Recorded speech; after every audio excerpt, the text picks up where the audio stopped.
Bonjour, salut, je suis Herman Gakpo. Et c'est un plaisir pour moi de vous retrouver pour ce nouveau numéro de notre podcast, CEO Challenge Podcast. Et comme vous le savez, dans le CEO Challenge Podcast, nous travaillons ensemble sur comment trouver les leviers de performance et d'excellence au quotidien, réussir en tant que dirigeant du 21e siècle. C'est ce que nous travaillons soit lors de ces podcasts chaque matin à partir de 7h GMT. Je suis très heureux de vous retrouver et de vous retrouver pour ce 47e numéro de notre podcast, The CEO Challenge Podcast. Et pour ce nouveau numéro, nous allons parler de la sérénité. Comment est-ce que la sérénité permet à un dirigeant donc du coup de faire la différence. La stratégie ne sert à rien à celui qui panique. Comme le disait Sénèque, lorsqu'on a peur, avant d'avoir besoin d'avoir peur, on a toujours plus peur qu'il n'en faut. Sortons de la peur et des peurs inutiles. Oui, c'est vrai que nous sommes dans le mois de juin, c'est le dernier mois du premier semestre. Il reste encore 6 mois et poussière pour faire nos chiffres. Et ce n'est pas toujours évident. On peut commencer par paniquer, mais s'il vous plaît, ce n'est pas la peine de paniquer. Quand un dirigeant n'est pas serein et qu'il panique et devient susceptible ou paranoïaque, il pense et fait du n'importe quoi. Comprenons quelque chose de très important, la clé du succès en management émotionnel, en management, en leadership de façon générale, en intelligence émotionnelle, c'est de réussir à penser et agir correctement, penser, décider et agir correctement sous pression. Quand on a la capacité, un dirigeant qui a la capacité de prendre les situations qui se produisent actuellement et de faire la part des choses, de réussir à penser, décider et agir correctement sous pression, eh bien, il est plus facile pour lui de faire la différence quand il fait ça. JFK, John Fitzgerald Kennedy, appelait ça Grace Under Pressure, la capacité à manifester de la grâce malgré la pression. Qu'est-ce qui se passe lorsqu'un dirigeant panique? Il ne peut même plus utiliser ses facultés parce que les émotions mettent les facultés en veilleuse. Maintenant, je comprends qu'il est difficile pour nous, les êtres humains, de ne pas nous inquiéter, qu'il est difficile également pour nous, les dirigeants, de pouvoir suivre les conseils d'un sage qui disait que lorsqu'on pense à ce qui est arrivé, on est triste. Et lorsqu'on pense à ce qui risque d'arriver, on est inquiet. Et que la seule façon de se concentrer sur le moment présent, j'allais dire, c'est d'être, pour être serein du moins, c'est de se concentrer sur le moment présent. Se concentrer sur l'action qu'on va engager là, tout de suite, maintenant. Malgré ce qui s'est passé avant, malgré ce qui risque peut-être de se passer. Et ça qui permettra à un dirigeant d'avoir la sérénité nécessaire pour pouvoir opérer de bons choix. Au fond, si vous voulez éviter le pire, est-ce que c'est votre peur ou bien les actions en cours qui vont vous permettre d'éviter le pire? Donc, ce n'est pas la peur. Donc, au lieu de faire la liste de ce qui ne va pas, au lieu de faire la liste de vos inquiétudes, faites la liste de vos actions et passez à l'action. La qualité des actions qu'on va engager dépend de à quel point on est serein, on est lucide, on est connecté à l'idéal qu'on veut réaliser. Et pourtant, je comprends que parfois, ce n'est pas évident de se concentrer pour pouvoir engager des actions qui soient de qualité. Mais d'où sort la qualité des actions qui vont nous permettre de pouvoir sélectionner, opérer des choix de qualité? C'est de l'intérieur de nous. Mais quelle est la qualité des 10 actions lorsque nous sommes troublés à l'intérieur de nous-mêmes? Seuls ceux qui sont prospères à l'intérieur d'eux-mêmes arrivent à créer des conditions de paix et de prospérité avec les autres. Donc, si nous voulons réussir à créer des relations, à créer des systèmes, à créer des dispositifs qui soient de qualité, il faut que nous soyons en paix avec nous-mêmes. Il faut que nous soyons connectés à l'objectif que nous voulons atteindre. S'il y a une quête que nous devons poursuivre, c'est celle de la paix intérieure, de la sérénité intérieure. L'objectif majeur étant d'être serein pour pouvoir piloter et manager efficacement. Et cela débute, n'est-ce pas, à l'intérieur. En réalité, le défi majeur pour la plupart des dirigeants que nous sommes, c'est de nous assurer que nous créions les conditions pour rester en mesure de penser, comme je l'ai dit, de décider et d'agir correctement sous pression. Lorsque plus rien devant, nos collaborateurs attendent de nous que nous prenions le contrôle. Si nous perdons le contrôle de nos nerfs, de notre esprit, de nos facultés, plus rien de serein ne peut sortir de nous-mêmes et nous ne serons pas en mesure de pouvoir opérer des choix qui profitent à l'organisation que nous dirigeons. La dernière fois, je lisais sur LinkedIn un post qui suggérait qu'il fallait renfermer la mine et se montrer dur pour montrer ce que l'on veut, surtout lorsque les gens vous prennent pour un faible. J'ai réfléchi longuement en lisant le post et puis je me suis dit, non, ça ne peut pas être ainsi. Le sourire attire le sourire et la peur attire la peur. En effet, C'est l'instinct primitif et grégaire qui nous pousse à nous mettre dans la posture du fighting constant. Parce que quand on est dans cet instinct primitif que les gens, les êtres vivants avaient à l'époque, on ne peut faire rien d'extraordinaire. En effet, dans leur instinct primitif, les êtres vivants ont trois réactions. La première réaction, c'est le fighting ou la défensive. La deuxième réaction, c'est le flight ou bien la fuite. Et la troisième réaction, c'est le freeze, c'est-à-dire la panique et le tremblement. Et c'est vraiment là que le défi se pose. Un dirigeant ne peut pas se permettre d'adopter l'une de ces attitudes. Il ne peut pas se permettre d'être dans le fight ou la défensive, ni dans le flight, ni la fuite, ni dans le freeze, ni la panique et le tremblement. Quand il fait ainsi, il ne peut pas penser, ni décider, ni agir correctement sous pression. Même si les solutions et stratégies les meilleures sont à sa disposition et à sa portée, il ne peut pas les utiliser parce qu'il va être sur la défensive, il est sous tension, s'il fait une fuite en avant, il ne veut pas faire ce qu'il faut. Et s'il est dans le freeze, c'est-à-dire qu'il panique, il tremble, il ne peut pas utiliser les stratégies les meilleures qui sont à sa disposition. C'est pourquoi, comme on l'a dit, la stratégie ne sert à rien à celui qui panique. Alors, essayons de voir les choses de près. Alors, c'est quoi la posture fight, la défensive? Lorsque vous êtes sur la défensive, vous pensez que vous pensez que ce que vous avez besoin de faire, c'est de combattre ce que vous avez en face de vous. Et vous perdez de vue les objectifs à atteindre et les enjeux, n'est-ce pas?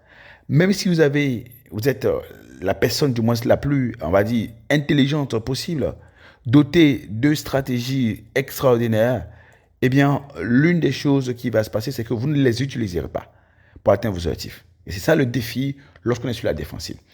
Lorsque vous êtes en mode flight, c'est-à-dire vous faites une fuite en avant, vous fuyez vos responsabilités, vous niez que c'est vous qui devez faire quelque chose, même si vous êtes intelligent, que vous avez les stratégies les meilleures, elles ne vous aideront pas parce que vous ne les utiliserez pas, même si elles sont à votre portée, à votre disposition. Lorsque vous êtes en mode freeze, c'est-à-dire que vous avez la panique et le tremblement, lorsque vous tremblez, eh bien, même les outils les meilleurs et les instruments les meilleurs à votre portée ne peuvent pas être saisis pour pouvoir engager les actions adéquates et avoir du résultat. Et c'est ça le défi avec la plupart des gens, c'est ça le défi avec la plupart des dirigeants. La plupart du temps, les gens pensent que c'est parce que les dirigeants sont insensibles, qu'ils ne se plaignent pas, qu'ils ne tremblent pas, qu'ils ne se morfondent pas, qu'ils ne sont pas agressifs sur la défensive. On va leur présenter du moins des situations. Mais en réalité, c'est parce qu'ils savent qu'ils vont être dépossédés de leur capacité à saisir l'opportunité de traitement clairvoyant pour avoir des solutions qu'ils préfèrent se concentrer. Parfois aussi, plusieurs de leurs expériences ont montré que cela ne sert absolument à rien. De se plaindre, d'être agressif, de paniquer, et que c'est dans la sérénité qu'on arrive à faire germer la puissance des vraies solutions. La plupart des gens me reprochent parfois d'être serein, d'être en train de sourire alors qu'il y a lieu de pleurer. Et je le dis souvent, c'est dans la sérénité que le dirigeant va puiser en lui-même l'inspiration et la connaissance spirituelle nécessaire qui va lui permettre de produire des niveaux supérieurs de résultats. La plupart des dirigeants qui arrivent à penser, décider correctement sous pression, gardent clairement à l'esprit ce qui suit. Et c'est ce qui leur permet de finir par formuler et créer les meilleures solutions possibles et se tirer d'affaire et traiter les situations avec excellence, avec maestria. Alors, qu'est-ce qu'il se rappelle constamment? Il se rappelle constamment que si tu penses le pire et entres en mode fight, flight ou freeze, c'est-à-dire sur la défensive, la fuite en avant, la fuite de responsabilité et le tremblement et la panique, tu vas laisser le pire, n'est-ce pas, te faire perdre de vue du moins ça. Eh bien, les solutions évidentes que tu pourrais éventuellement avoir à ta disposition. Un jour, alors qu'un de nos services en ligne a été suspendu parce que nous n'avions pas réglé la facture, je demande à ma collaboratrice, mais pourquoi tu ne m'as pas averti à temps? Elle était sur la défensive. Elle dit, moi, je te l'ai rappelé à plusieurs reprises. Finalement, je sors ma carte pour faire le paiement, mais la carte était bloquée. Alors que j'essaie d'appeler la banque, elle me dit, au fait, il y a de l'argent dans un de nos wallets électroniques. Je peux la mouvementer vers l'autre carte et faire le paiement.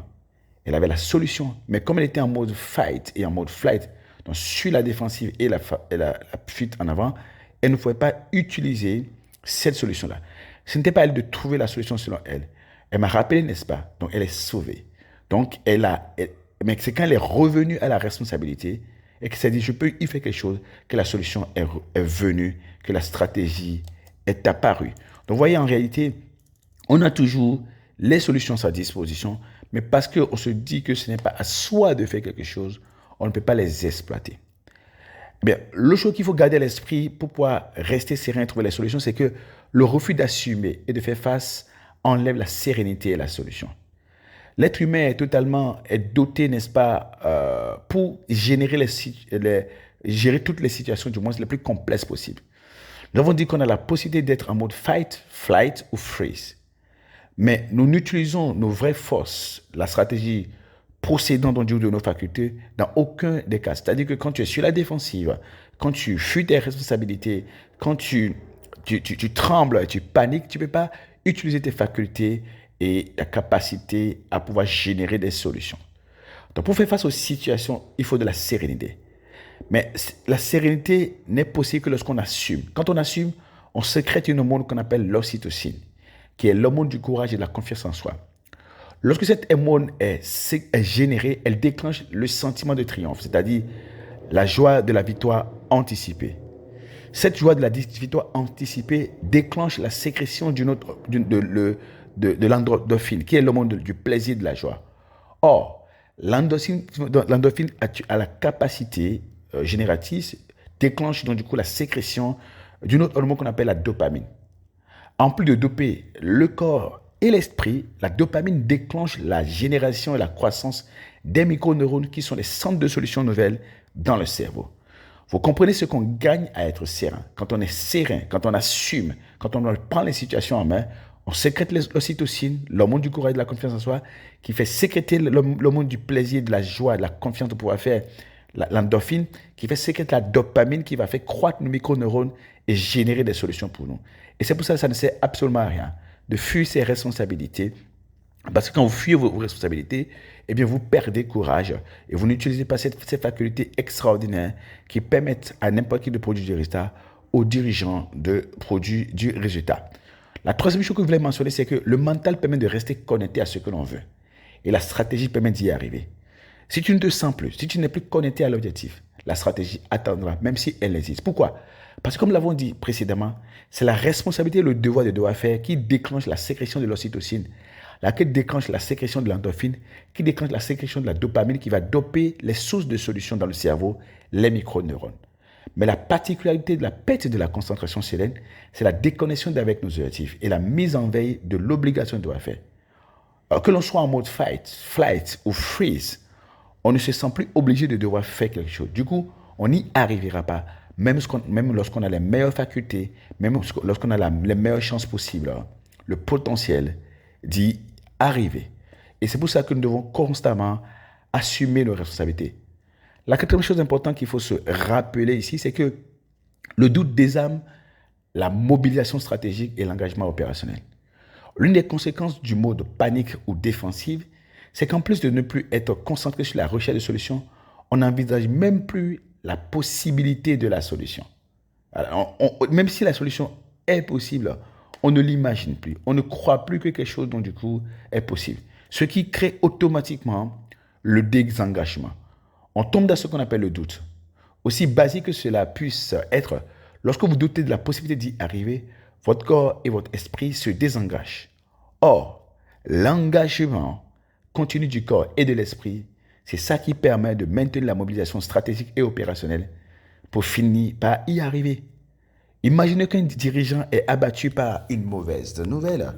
Eh bien, l'une des choses qui va arriver, eh bien, il va pas se régénérer. S'il est capable de dire à ses collaborateurs que cela ne sert plus à rien de travailler sur un dossier parce que tout est foutu, eh bien, il ne sera plus possible d'y arriver. Qu'est-ce que ces équipes vont faire ?